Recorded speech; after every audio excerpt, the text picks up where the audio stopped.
Assalamu alaikum muhterem milletteşlerimiz. Her vakitte bizning bilen buluğunuzga rahmetlerimizni bildirip, türlü tübeklerde yaşavşı halkımız turmuşundagi vakigalar bilen tanıştıruvumuzni devam etemiz. Siz Tatarlar tapşırığın qarıysız bugünkü çıkarılışta. Qozonda bütün Rossiya Tatar tili o'qituvchilari kengashmasi. Ailede fakat Tatarcha söyleşirge gene gerek. Rus tili o bizning aylanat var, onun hali o kadar našar değil, bizge realitette bizning ana tilimiz bulurga tiyiş. Kemirov ülkesine seyahatimiz devam etdi. Tırışabız ko'rsatirga mana o'zi bizning g'arib gadakların, o'zi bizning millatimizni mana ko'rsinlar, что biz tatarlar bor deb mana. Çilebi'den avtor boshqaruvchi Oksana Ilyuk. Bizning tomoshachiga rahmat, kelganlari uchun, tilak bo'lganlari uchun. Kishilarning ko'ngilini ko'rib, ularning yilmayuning sababi bu bizning uchun zo'r g'ururlik. Petropavlskda yaşavchi Noila Samigullina. Чтобы создать красивый костюм, нужна была отделка. У нас в городе ее не было. И мне пришлось ехать специально в Китай, потом в Эмираты, подбирать ткани. Qozonda Tatar tili hem edebiyatı o'qituvchilarının tradision bütün Rossiya avgust seminar kengashmasi tamamlandı. Anın içinde ilimizin 30'a yakın tübeginden hem respublikamızdan 270 o'qituvchi, rayonlardagi milli maarif bo'ligi müdirleri, tübeklerdagi Qayım Nasır isimdagi madani oğartu uzagi yetakchilari qatnaşdı. Tataristan Respublikasının maarif hem fen ministerliği uyushtirgan 50 mərtəbəli jiyinga bu yıl Rossiyanın Tatar avulları məktəb direktorları hem rayon maarif idarəsi başlıqları da kelgan idi. Onlar için hazırlangan program kısalarında uzgan şaralar hakkında Ramiz Safin beyan eder. Rossiya tübeklerinde işlevçi Tatar tili hem edebiyatı o'qituvchilari Qozonda o'zatırgan bunday uchrashuvlarni, seminar kengashmalarini kutib olalar. Chunki birga ular Qozonni ko'rib, do'stlar bilan uchrashuv uchungina tugul, o'zaro tajriba o'rtoqlashib, bugungi shartlarda ona tili o'qituvining yangi olimlarini o'rganib, yangi kitoblar, darsliklar oluv uchunda keladilar. Tomsk өлкәсенең Chernorechinsk avuli tibakda Tatar tilini o'qituvchi birdan bir maktab. Ondagi 162 o'quvchining 62% tatarlar. В нашей школе татарский язык в начальной школе во внеурочной деятельности преподается по одному часу со 2 по 4 класс. Башкортстанның Бүздәк районы Әмир авылындагы мәктәптә кайчандыр 100дән артык бала укыган. Бүген анда 30 укучы. Татар теле атнасына 1 сәгать укытыла. Bir атнада татар теле, икенче атнада әдәбият. Калган башка фәннәр барысы да рус телендә, чөнки без рус телле мәктәп саналабыз. Шуннан бездә башкорт теле Devlet tili olarak bütünlüğü şulay atnasına 1 saat. Mekteplerde ana tili dersleri bilen birge balalar sanında kimigen bir şırda, kay bir mekteplerde balalar sanı kirsinçe orta bara. Penza ülkesinin 11 meşitli Orta Elezen avulunda 2 mektep. Birincisinde 898 bala okusa, ikincisinde 564 bala. Tatar tili bizniki 1. klastan 4. klaska xatli. Bu yıl 1. ikincilerde 2 saat, 3. 4. 3 saat. 5-den 9-ga kadar 3 saat, 2'şer saat kaldı onun için birincilerde. Ulyansk ülkesinin Dimitrogorod şəhərindəki Abdullah Toqay ismindəki Tatar gimnaziyası Tataristandan çitdə açılgan birinci Tatar məktəblərinin birisi. Onda oqurğa tilövçilər sanı yıl sayın orta bara, lakin binanın mümkünlüğü şekillengen. Bizden Allah'a şükür bu yıl 1. sınıfta 2 sınıf açarız. Balalar artalara Allah'a şükür. Hem indi başka sınıflarga da kelişi okuşlar bekliyor. Чувашстанның Toqay avulunda da yıl sayın 30'dan artıq bala tuva. Bir de Tatar tilində 1-2 saat kine оқытмыйлар. Балаларының саны жылдан жыл арта бара.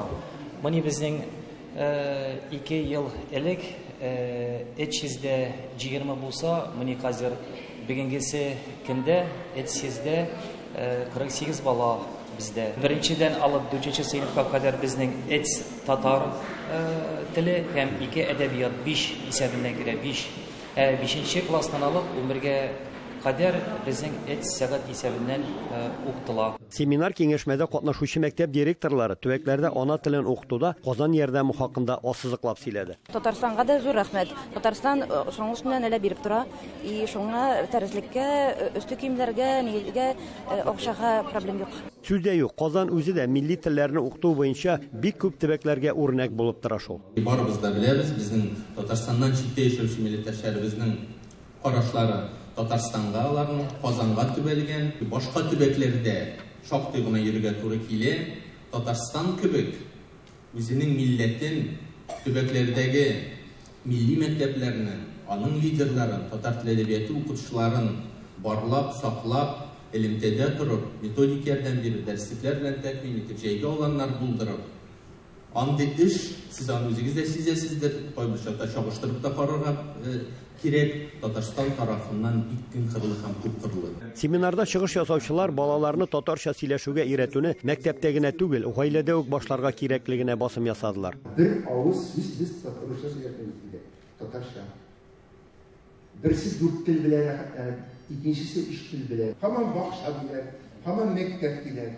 Ну, идә сөйләшмәсәң, анда аңлатмасаң, анда fikir alışu bulmasa, niçin de hemen meğer okutuşuna sıltap kaldırırlar. İngilizce okutuşuna gayet demeniz.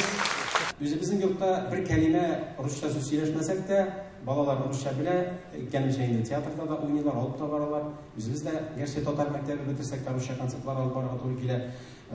Hatta İngiliz dilinde bileler. Direkte ihtiyar, hazırında mini de İngiliz dilinde yürekte başladı. Ben şuna ayıp, nesede beytesin bile Gailede fakat Tatarcha söyleşirge gene gerek. Rus tili ol bizning aylanat-yilabizda bor, onun hali o kadar naşar bo'lib, bizga prioritetda o'zimizning ona tilimiz bo'lirga tegish. Bu mərtəbəli jeyində tibəklərdəki tatar məktəblərin dərsliklər bilan təmin etü, anda işləvçi oxutuşlarının bilimin көтәрү һәм камилләштерү турында җитди сөйләшү булды. Елга bir тапкыр узатырган киңәшмә азагында bir төркем укытучыларга министрлыкның бүләкләре тапшырылды. Казаннан Рамис Сафин, Ахмед Медарисов, Татарлар.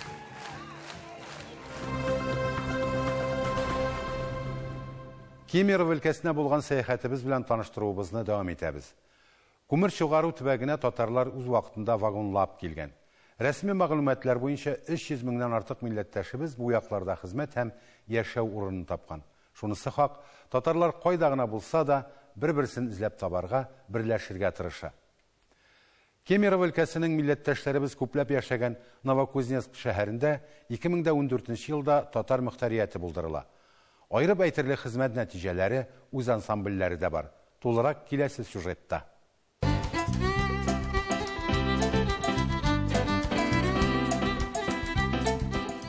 Кемерово өлкәсендә 40 меңнән артык татар гомер итә. Милләттәшләребез иң күпләп яшәгән шәһәрләр Прокопьевск, Кемерово һәм Новокузнецк. Әлеге вакытта без Новокузнецк шәһәренең Металлурглар проспектында басып торабыз. Калада 5000 тирәсе татар яши. Алар сон ягыннан 2нче урында.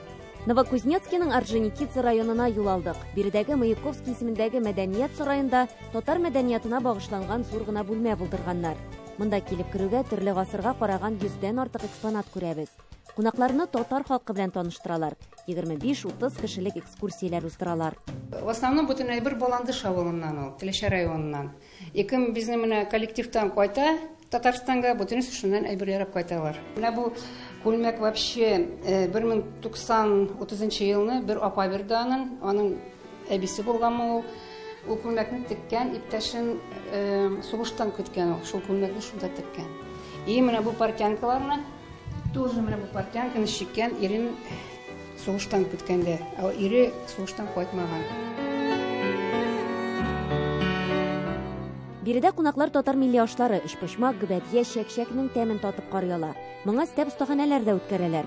Үрнәк буенча татар орнаментларын ясарга мөмкин. Бу Новокузнецк татарларының да җыелу урынына әверелгән. 2014 елда безнең татарская автономия организовалась, и татарларны без монда килделәр, хатын-кызлар, ирләр дәгән бергә ансамбль ясадык. Ансамбль безнең Нур исемле, хәзер тагын бер ансамбль, Шатлык дип бар ансамбль. Татарлар тырышабыз күрсәтергә менә үзебезнең гариф гадәтләрен, үзебезнең милләтебезне, менә күрсеннәр, что без татарлар бар дип менә.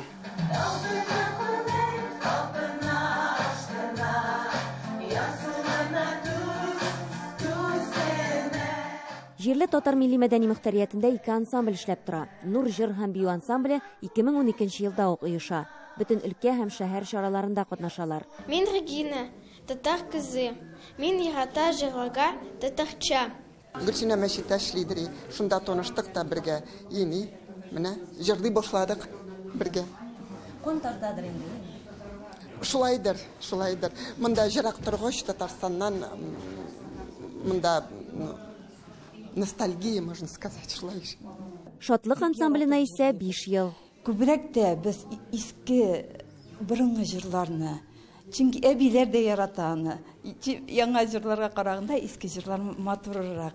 83 тысячи всего как бы живет, да, ну процентов 10-15, наверное, это вот татар. Мы в тесном контакте находимся и пытаемся как бы вот на все мероприятия, которые мы проводим, приглашать их. Мы без них просто вот как бы, ну, как говорится, без рук. Минем әтиәни татар, алар Татарстан татарлары Кыргызстанга күчкән булган.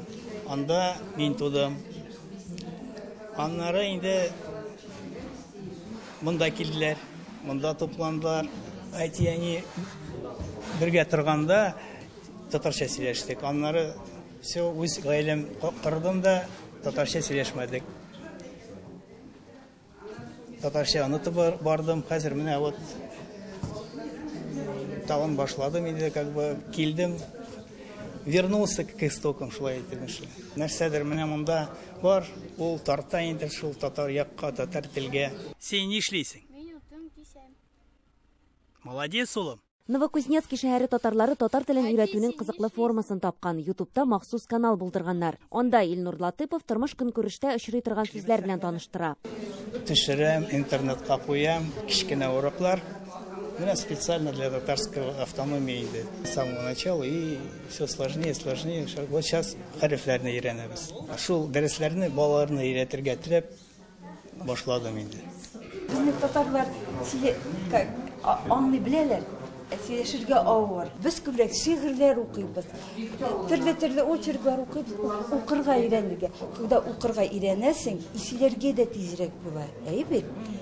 Сөйләшергә кирәк күбрәк сөйләшсәң, шей янында без җырлар җырлап, аралашу, телевизордан мультфильмнар татарча карыйбыз, төрле нәрсәләр сөйләшергә, балалар шикелле әкиятләр куя идек без. Күбрәк яшьләр бик кирәселәре килми. Олы яшьтәгеләрнең яңадан кайтарасы килә, сөйләшәселәре килә. Яшь барган, тәҗрибә арткан сайын кеше үз милләтенә тартыла. Сагыну хисләре читтә үзен тагын да көчлерәк сиздерә. Кайда гына булсак та, татарлыгыбыз белән горурланып яшәсәк иде. Эльвира Хөснетдинова, татарлар, Кемерово өлкәсе, Новокузнецк шәһәре. Хөрмәтле тамашачыларыбыз, сез татарлар тапшыруын карыйсыз, алга таба безнең чыгарылышта. Чиләбедән автор башкаручы Оксана Ильюк. Безнең тамашачыга рәхмәт. Килгәннәр өчен, терәк булганнар өчен. Кешеләрнең күңелен күрү, аларның елмаюның сәбәбе булу безнең өчен зур горурлык. Петропавловскида яшәүче Наилә Сәмигуллина. Чтобы создать красивый костюм, нужна была отделка. У нас в городе ее не было. И мне пришлось ехать специально в Китай, потом в Эмираты, подбирать ткани. Чиләбедә яшәүче автор башкаручы Оксана Ильюпның социаль фильтренә 7 миллион 200 мең кеше кирип караган. Сүзләрендә, көйләрендә үзе яза, гитарда уйнап үзе башкара. Чиләбе татар халык театрында уйный, клиплар төшерә, дисклар һәм шигырьләр җыентыклары чыгара. Быел Оксана ире белән Төркиягә сәяхәт итеп, Османи Сабан туенда да катнаша. Булар һәм башкалар хакында Урал төбәгендәге хезмәттәшләребез әзерләгән сюжетта. Чиләбе сәнәгать шәһәре ыгы-зыгысыннан Оксана Ильюк кечкенә чәчәк павильонында качарга ярата. Биредә аны яхшы беләләр. Еш кына ул Чиләбе татар халык театры артистлары белән каһвә эчәргә керә. Аның хәтта яраткан стиле дә бар. Бу урында уйларга, хыялланырга рәхәт. Биредә җырлар да җырлана, шигырьләр дә языла.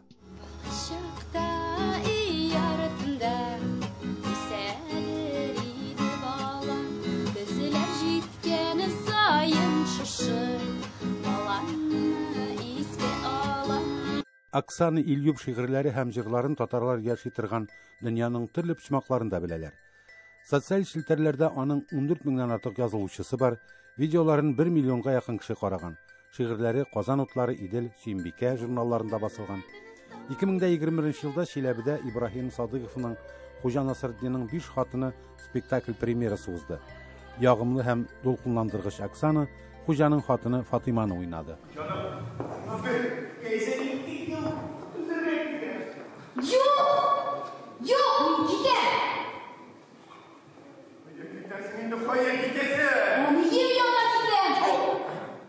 Спектакль татар бәйрәме кебек үк җиңел, якты, ялкынлы хисләргә бай булып чыкты. Тамашачылар моңа тиешле бәя бирде. Biz bugün nihayet Шиләбедә шундый матур театрның бинасында куйдык. Һәм беләсез, без уйлыйбыз, менә бүгенге бу замананың шундый вакытында, шундый чорында кешеләрнең күңелен күрү, аларның елмаюның сәбәбе булу безнең өчен зур горурлык. Безнең тамашачыга рәхмәт, килгәннәр өчен, терәк булганнар өчен. Һәм без аларны тагын да шатландырырбыз дип өмет итеп калабыз. Быелгы җәйдә Оксана ире белән Россия, Грузия һәм Төркия аша 12 000 чакрым юл узган. Сәфәрдән күп тәэсир һәм онытылмаслык хатирәләр алып кайттылар алар. Төркиянең Османия саласында узган Сабантуйда катнашып, Истанбул, Измир һәм Анталиядә иҗади кичәләр үткәрделәр. Махсус минем белән күрешер өчен, минем иҗатым белән таныш булган кешеләр башка шәһәрләрдән дә килгәннәр иде. Бу инде шундый рәхәт күңелгә, бу бик шатландыра.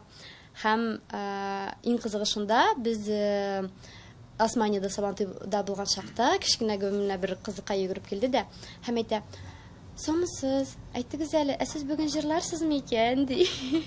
Ягъни мәсәлән, Төркиядә лә кайда татар, кичкенә генә татар авылында кичкенә генә ниндидер кыз минем иҗатым белән таныш. Бу нык рәхәт әлбәттә инде, бу әйтеп беткесез шундый канатландыра бу һәм илһамландыра. Оксана сүзләренчә, мондый сәфәрләрдән соң туган якны тагын да күбрәк кадерли, ярата башлыйсың. Шундый арган чакта, теге энергияң, көчең, куәтең беткән чакта, шундый оазис кебек ул минем авылым булды. Без кайткан чакта менә Уфаны узып, Башкортстан Республикасында Салават районының Лаклы авылы бар. Мин анда тудым, мин анда үстем, һәм безнең кайтышлый, китешле дә һәм кайтышлы юлыбыз да Лаклы аша булды.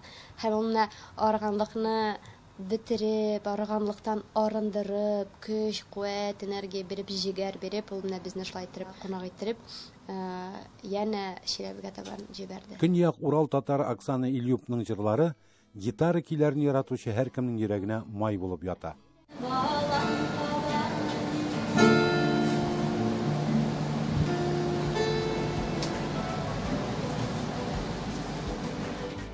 Без исә Оксананың моң шишмәләр саекмыйча, җырлар саны тагын да артып барыр дигән өметтә калабыз. Инсаф Абдулла, Әлфия Габдушева, Салават Кыямов, Татарлар, Чиләбе өлкәсе. Тегүчләр булмаса, без матур-матур күлмәкләр кияр идек микән? Тегүче җәмгыятьтә кирәкле һөнәрләрнең берсе ул. Киләсе сюжетыбыз герое гомеренең 59 елын тегүче һөнәренә багышлаган. Төньяк Казакъстанның Петропавловск шәһәрендә яшәүче һәм озак еллар халыкка көнкүреш хезмәте күрсәткән Наилә Самигуллина белән хәбәрчебез Әдилә Төхбәтова очрашты. Наилә Салих кызы Петропавловск халкына яхшы таныш. Аның куллары белән кемнең генә киемнәре тегелмәгән. Бар күңел белән күз нурларын түгеп, Наилә ханым байтак еллар дәвамында үз халкына хезмәт иткән. Ә бит кечкенә кыз балачактан тегүче булырмын дип хыялланмаган да. Тик шулай да 13-14 яшьләр тирәсендә 8 класста укыганда үзенә күлмәкләр һәм зур гаиләсендә апаларына курчаклар тегеп чаклары булган. Семья была большая, кукол не было, жили очень тяжело.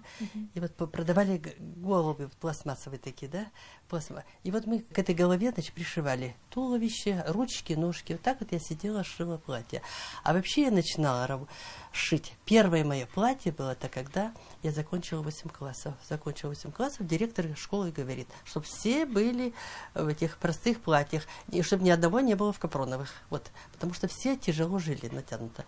И вот я тогда, нам купили ситц, мама купила, и я себе и своей сестренке шила платье на выпускной вечер. Я даже помню белое платье, так цветочек мелкий.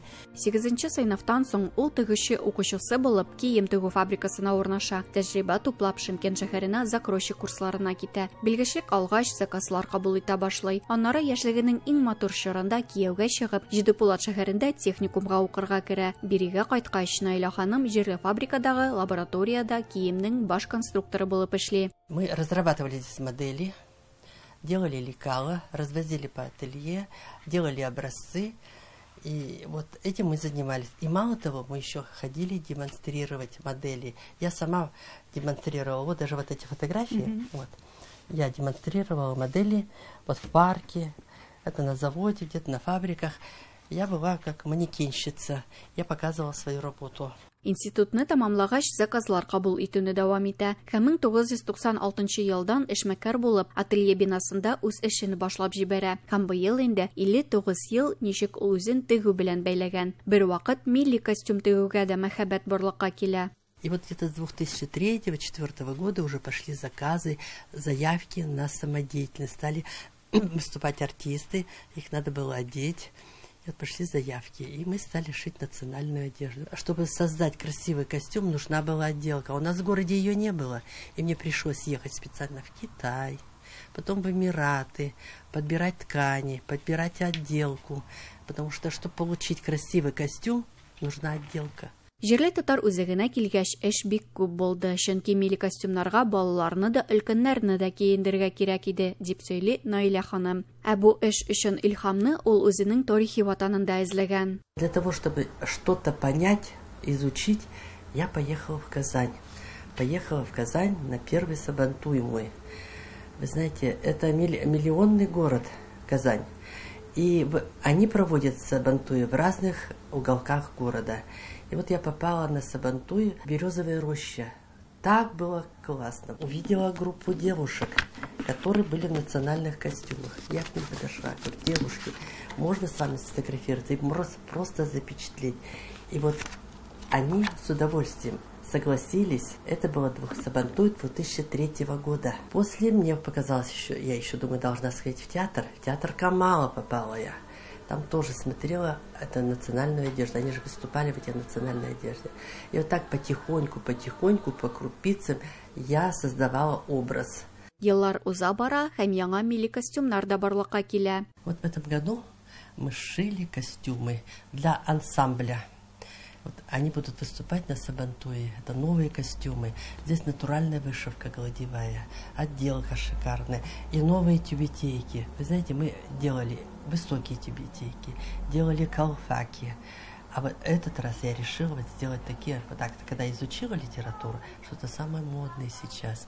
Не молодежные, а вот именно для женщин. Җирле дуслык татар-башкорт үзәге вәкилләре Наилә Салих кызына аның эше өчен бик рәхмәтле. Татар халкы, Петропавл халкы бик матур булсын дип, бик шибәр булсын дип тырыша инде. Без шунага, анага риза инде. Инде бәрсе халык киенгәч инде, без дә матур киенергә тиеш. Шул анага инде без телибез сәламәтлек, шулай безне куандырсын, шулай безгә костюмнар тиксен, инде Алла безгә акча бирсен. Шул бәрсе же костюмнар акча сорый. Шул телибез инде.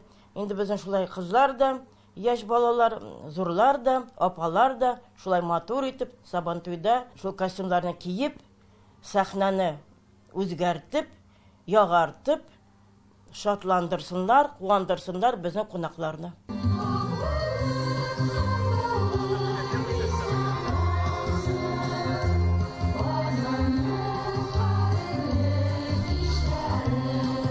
Без дә Наилә ханымга аның эшендә иҗади уңышлар һәм үзенә корыштай ныклы сәламәтлек телибез. Әдиләт Хубатова, Баржан Кажаканов, Татарлар, Петропавловск шәһәре, Казахстан. Бүгенге менә шулар, хөрмәтле тамашачыларыбыз. Без сезнең сорау тәкъдимнәрегезне күздә тотып эшлибез. Сәяхәтләр кылабыз. Сез дә үз яңалыкларыгызны юллый аласыз. Адресыбыз экранда. Әле тагын күп ачылмаган төбәкләр, шәхесләр бар. Бергәләп үткәннәрне барлык, матур киләчәккә юл сызыйк. Көчле рухлы татар булып яшик. Сау булыгыз.